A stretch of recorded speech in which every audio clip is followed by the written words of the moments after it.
everyone, welcome to Click Excel. Let me show you how to create a drop-down list in Excel in just a few steps. First, there are two ways to create a drop-down list. First one, for the data available in a column. Here, see, if you want to create a drop-down list for this gender or country or anything, just select the data. First, I want to create a drop-down list for this data, country column date. So go to the cell where you want to create the drop-down list. I'm going to create here and go to the data tab and data validation option. Click on data validation. In the data validation dialog box, select the option list under settings, and then there will be one more option will come, source. Here click on this up arrow button so that we can select the data from the column.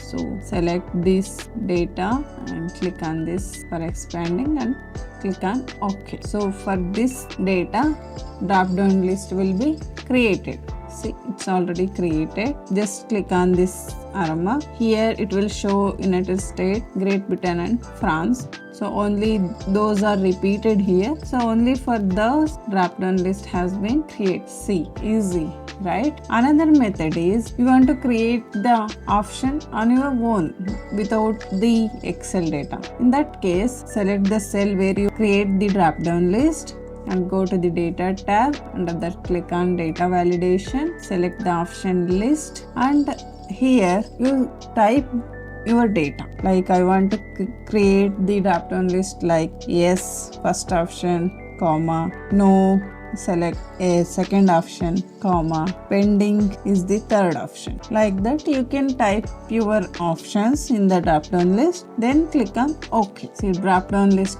is created for that data also. Yes, no, pending. See, easy, right? You can also type the values directly like this. That's how you create the drop-down list in Excel. Hope you find this video helpful. Don't forget to like, share and subscribe to our channel for more Excel tips. Thank you for watching.